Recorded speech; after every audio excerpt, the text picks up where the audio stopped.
седмица, уважаеми колеги и гости, започва третият ден от националният конкурс за класически, характерен и съвременен танц. Днес ще продължим конкурсната програма с съвременен танц.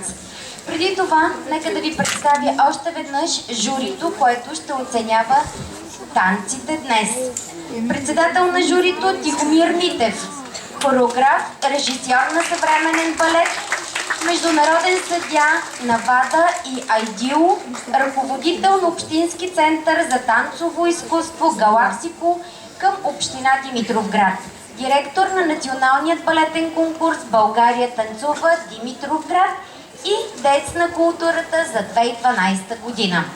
Аплодисменти за него!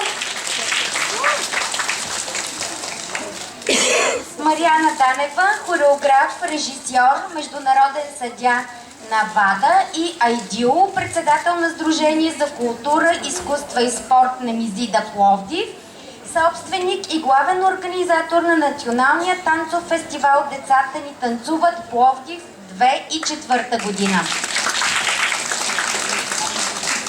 И не на последно място, Веса Тонова, хореограф, режисьор, прима балерина на Софийската опера,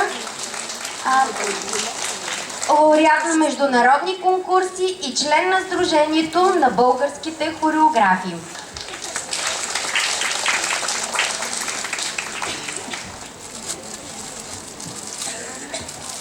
Както вече казах, днес продължаваме с вторият концерт от съвременни танци. Концертът ще открие балетна школа Марина Бургас, втора възрастова група. Те ще изпълнят рок-н-рол за всички, хореография Антония Паскалева. Очакваме ги!